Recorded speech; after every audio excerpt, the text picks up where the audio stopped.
Salut à tous, ici ShirokenFR. D'abord, j'espère que vous allez bien, car effectivement, avec les actualités, tout ça, c'est un peu anxiogène en ce moment, puis sans parler en plus de savoir si on va voir cette année nos régios, nos déplacements, les CDF, tout ça. C'est un peu la question du moment, mais aujourd'hui, mes amis, mes enclencheurs, on va pas parler de recettes de deck, on va pas parler de report du tournoi ou quoi que ce soit, on va parler d'un autre sujet qui je voulais vous en parler vraiment. C'est tout simplement de la logistique de nos cartes.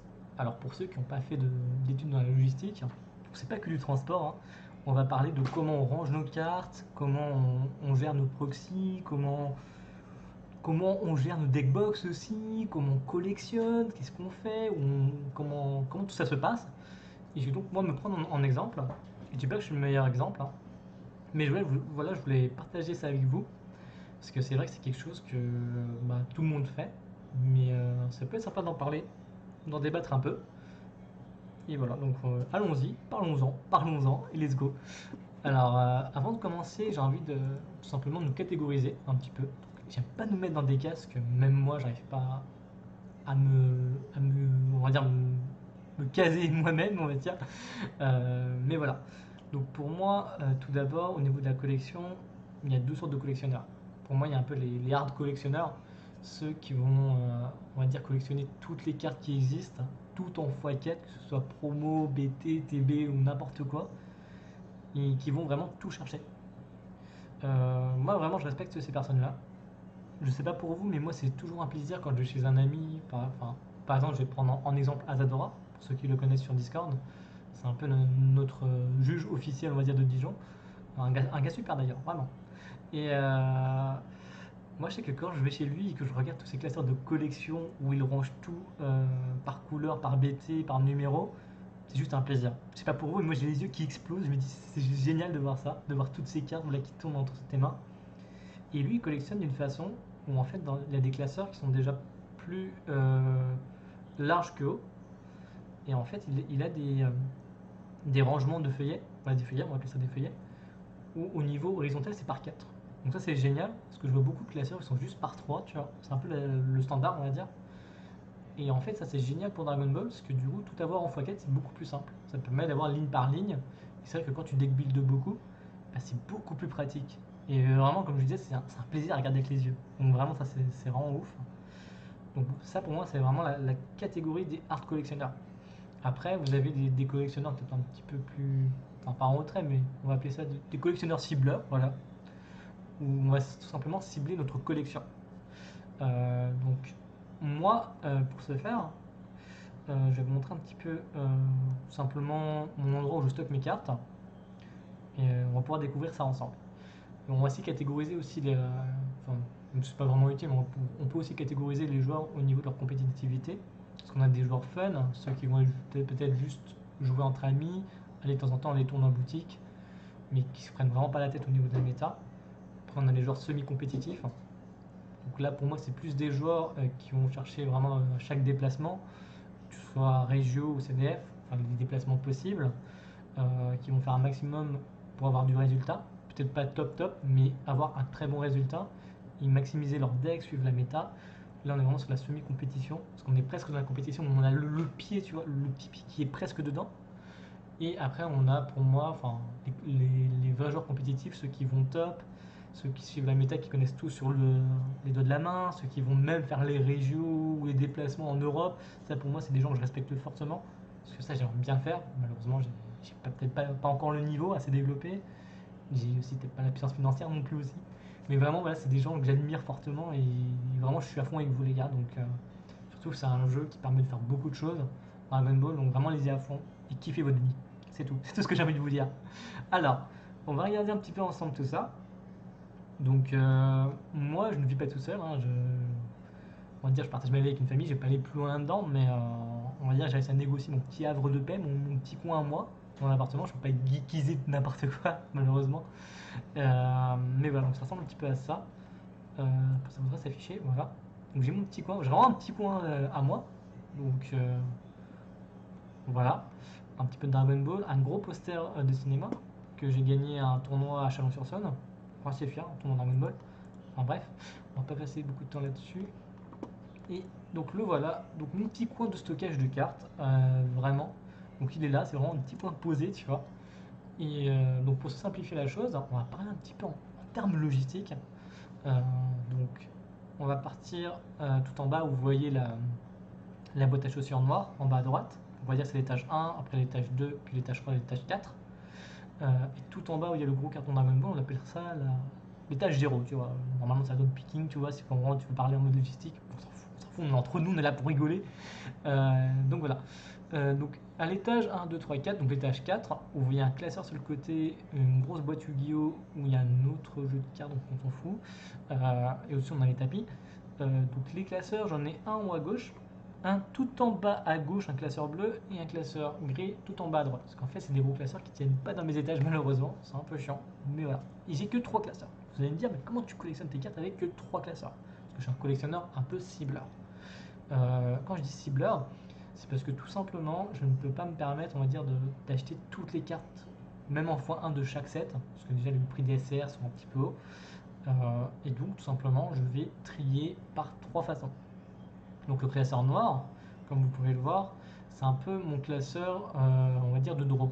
C'est-à-dire que pour moi, qui cible particulièrement tout ce qui est Sion, Broly et C21, parce que c'est vraiment C21 et Broly, c'est vraiment les deux personnages que j'adore et que je joue beaucoup. On verra ça un peu après. Tout ce qui est draw de Sion, draw de Cyborg ou draw en général sont réunis dans ce classeur-là. Ça me permet, voilà, quand je deck build, si je veux chercher par exemple 5 ou 6 cartes de draw ou de tuto, c'est tout là. En bas à gauche, le gros classeur bleu, c'est il y a beaucoup de choses. C'est un peu mon classeur plutôt de contrôle. C'est-à-dire que là, je vais réunir tout ce qui va me servir en fait à enlever des mots-clés, à blanchir des cartes, à mettre en inertie, tout ce qui touche, on va dire, à la position de la carte, aux positions des énergies, à lock ou autre, tout est là. Tout est là et surtout en couleur jaune, j'ai vraiment un sacré paquet de trucs. C'est vrai que c'est énorme. Et en bas à droite, c'est tout ce qui est kill et tout ce qui est kill et bannissement.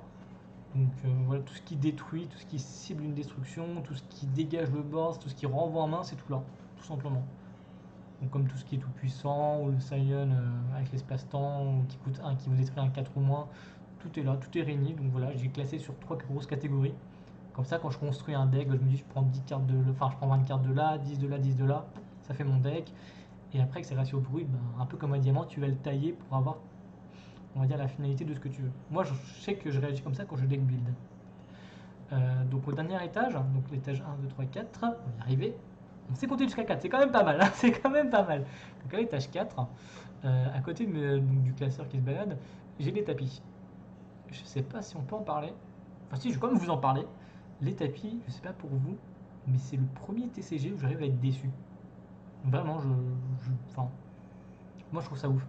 Par exemple, on peut prendre des tapis comme celui où vous avez la Pan, le Goku et le Gohan en rond là. Je sais pas si vous vous souvenez, je crois que c'est de la BT3 ou 4, je sais plus. Où en fait, pour moi, ils ont juste pris genre l'artwork de la carte, ils l'ont posé en rond, ils se sont dit on va marquer le nom Dragon Ball, on va mettre un petit fond Photoshop derrière et c'est bon, ciao. C'est la première fois que je vois ça. Genre, j'ai fait pas mal de TCG comme Yugi, Magic ou autre, où les poses des personnages sont recherchées, où le tapis il y a quand même un fond recherché. Et là, je suis tombé sur des tapis sur Dragon Ball, des fois qui sont vraiment mis. Enfin, je dirais pas hideux, mais waouh, c'est un peu triste quoi. Tu te dis waouh, comme le Dragon's Brawl, alors celui-là, il est juste immonde. Mais par contre, c'est vrai qu'il y a quand même des tapis assez jolis. On n'a pas quand même tout en tapé au bâton. Par exemple, celui du CDF, celui qui était compris dans l'eau de participation, avec tous les Saiyans, là, je dis oui.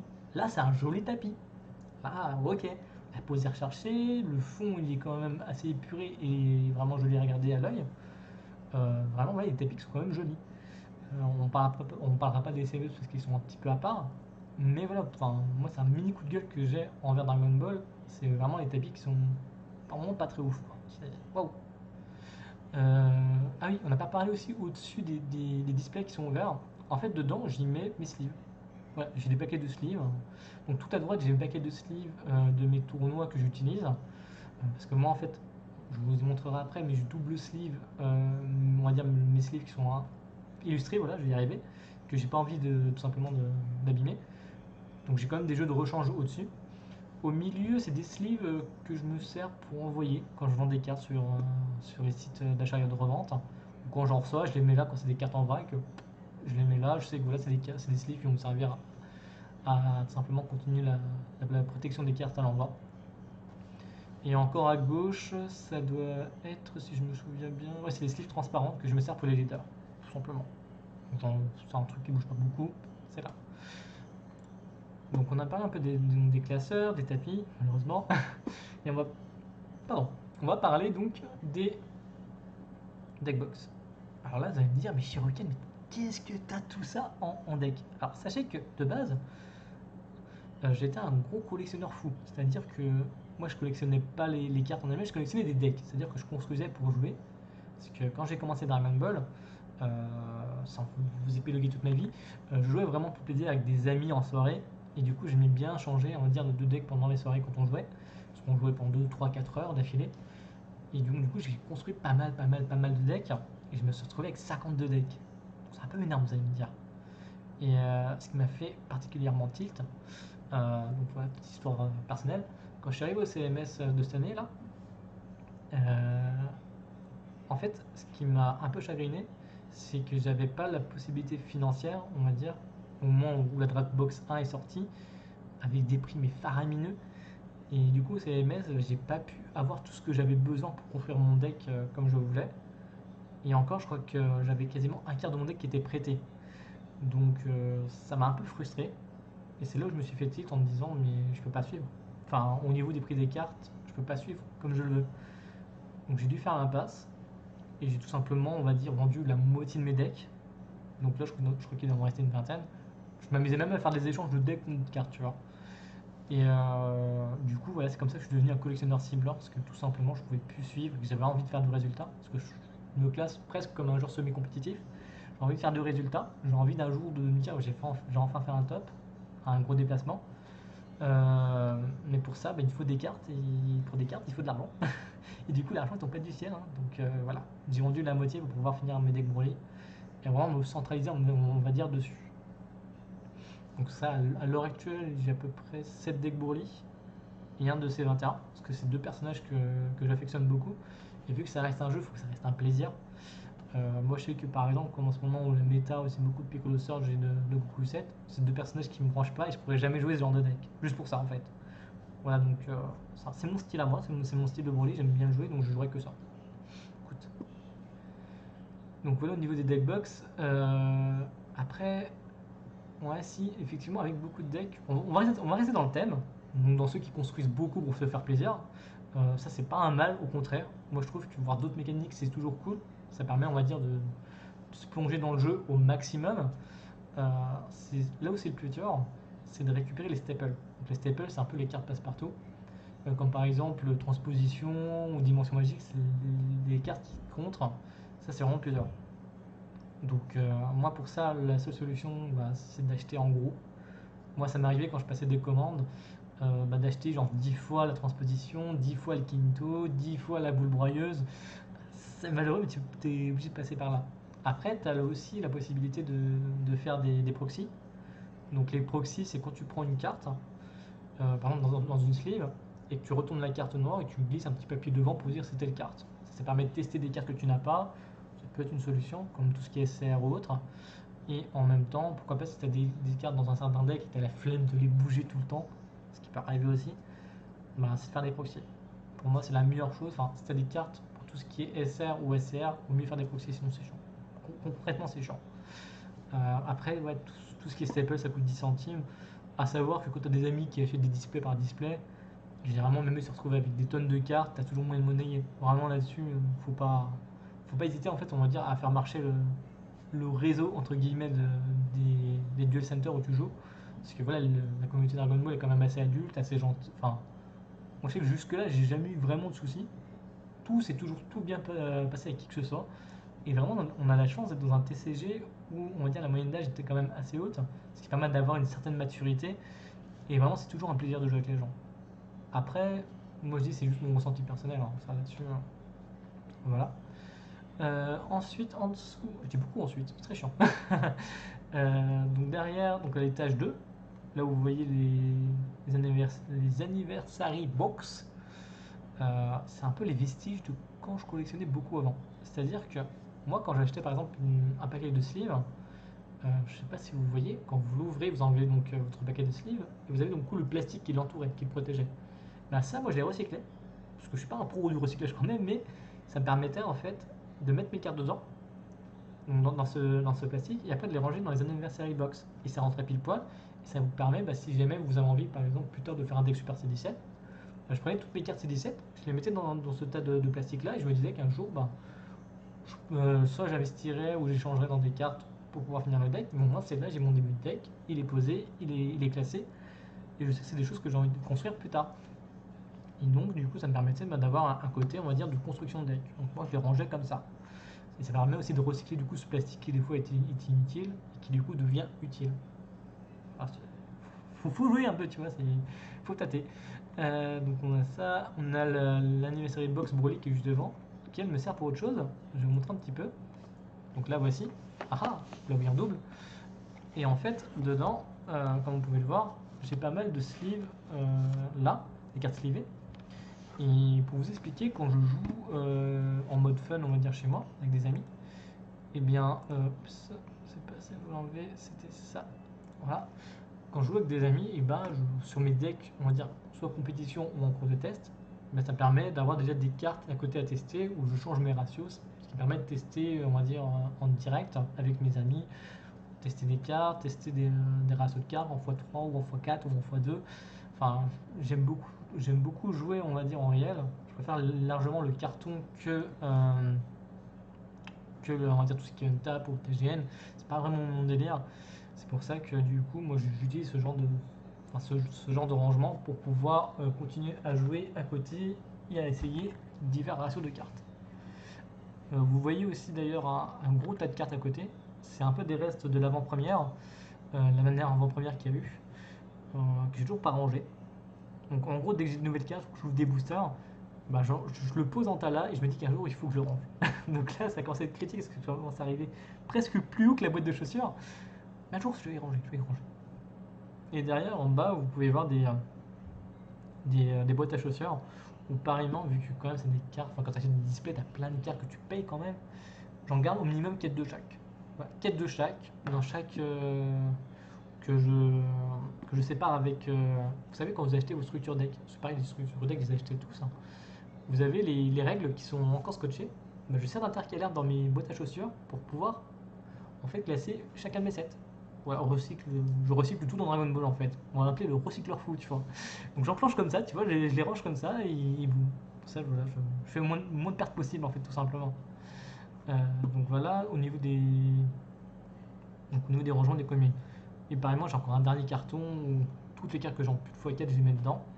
Faudrait qu'un jour d'ailleurs que je le trie, enfin, je sais pas pour vous, mais généralement dans les grandes villes, vous avez des associations, des fois de cartes. Moi, je sais que nous, on récupère beaucoup aussi des cartes de communes comme ça. Et si jamais tu me regardes d'ailleurs, sache qu'un jour, je trierai tout ce qu'il y a dedans et je pourrais donc, du coup en faire don à l'assaut, mais j'ai une flemme. J'ai une flemme immense. Parce qu'en fait, c'est un gros tas. En fait, pour vous expliquer, la personne qui stocke les cartes pour l'association les classe par couleur et par set. Et genre, moi, j'ai juste trié jusqu'à ce jour, jusqu'à aujourd'hui, que la BT1, BT2 et BT3. C'est déjà un gros bordel dedans. Et je me dis, si je balance ça comme ça, enfin, moi, ça me plairait pas personnellement, déjà de base. Donc il faut bah, qu'un jour que je les mette. Un jour. Je le ferai. Promis, promis. Mais voilà. Donc on a parlé un petit peu de tout ça. Donc maintenant, ce qu'on va parler, c'est un peu des deckbox. Donc, je vais séparer la vidéo en deux, sinon ça va faire trop long. Mais on en reviendra là-dessus. Alors, à tout de suite.